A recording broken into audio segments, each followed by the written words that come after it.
Dear students, इस question में हमने साइक्लिक परमुटेशन की लेंथ फाइंड आउट करनी है। आइए इसको देखते हैं। इसके सोल्यूशन में पहले आप ये साइक्लिक परमुटेशन लिख लेते हैं। 1 2 3 4 5 6 7।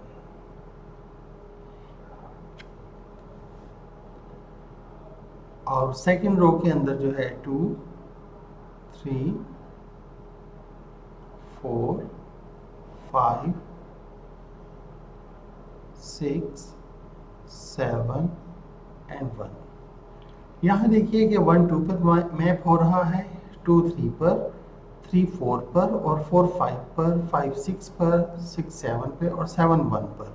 तो अब आप देखें कि जो हमारे पास ये साइक्लिक परमुटेशन बन रही है, आप इसको सिंपलेस्ट फॉर्म में इस तरह भी लिख सकते हैं। 1 2 3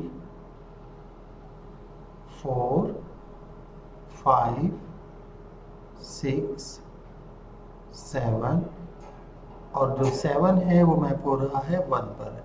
इसका मतलब ये है, जो हमने नोटेशन लिखी है सिंपल फॉर्म में, वो ये है कि 1 2 पे मैप हो रहा है, 2 3 पे, 3 4 पे, 4 5 पे, 5 6 पे, 6 7 पे, और 7 जो है दोबारा 1 पर मैप हो रहा है।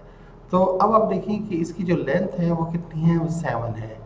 यानी आप इसको काउंट कर लें, 1 2 3 4 5 6 7। तो जो लेंथ है, length of the cyclic permutation वो है 7। तो यहाँ आप इसको 7 लिख सकते हैं।